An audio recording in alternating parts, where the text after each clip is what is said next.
आप और हमने हमारे कई धर्म ग्रंथों में, कई पौराणिक कथाओं में और कई धार्मिक धारावाहिकों में ये पढ़ा, देखा व कई बार सुना है कि प्राचीन समय में जब भी कोई ऋषि मुनि, कोई साधु या फिर कोई बुजुर्ग इंसान या कोई नारी किसी को श्राप या वरदान देता था या देती थी तो उस श्राप या वरदान का प्रभाव तत्काल ही लागू हो जाता था।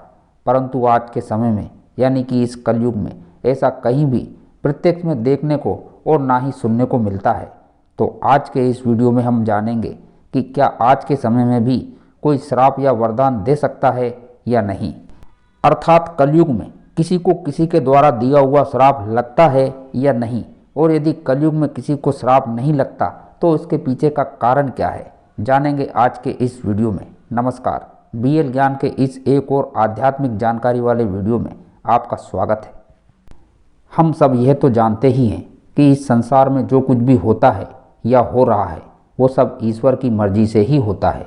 हमारा धर्म हमें बताता है कि जब भी हम साधना, पूजा या अपने ईश्वर को याद करें तो संकल्प जरूर करें, क्योंकि संकल्प के बिना कोई भी पूजा पूर्ण नहीं मानी जाती। आखिर क्या है ऐसा संकल्प ने?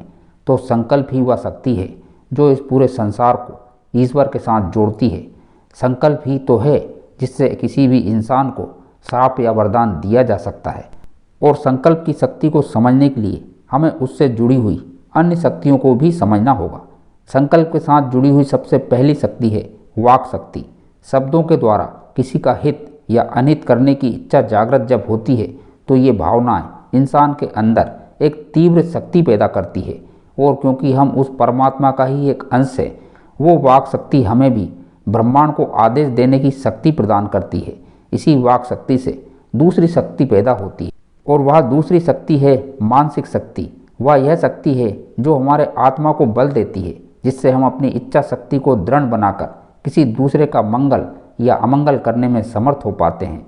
और इसके अलावा श्राप देने की सबसे बड़ी शक्ति आती है तपस्या, धर्म विद्यता, भक्ति और योग से। प्राचीन समय और सतयुग में पास अपार शक्ति थी। ऋषि मुनि कभी भी उन शक्तियों का दुरुपयोग नहीं करते थे, और इसीलिए उस समय श्राप का असर इतना तीव्र था कि श्राप देने के साथ साथ ही श्राप का असर शुरू हो जाता था। उस समय ऋषि मुनि ही नहीं बल्कि आम इंसान भी जो पुण्यात्मा थे, जिन्होंने घोर तपस्या करके भगवान के नाम का जाप करके शक्तियाँ प्राप्त की थी, वो भी किसी बुरे इंसान को श्राप दे सकते थे। तो वहीं इस कलयुग में अगर कोई व्यक्ति किसी को श्राप देता है तो उसका प्रभाव पड़ता तो है, मगर उसका असर धीरे धीरे होता है, क्योंकि जो व्यक्ति श्राप देता है वह स्वयं भी कहीं ना कहीं पाप किए है, जिसके कारण उसका श्राप धीरे धीरे असर करता है। लेकिन श्राप उन व्यक्ति पर असर जरूर होता है। जिस प्रकार मौसम बदलता रहता है, ठीक उसी प्रकार श्राप का भी असर बदलता रहता है।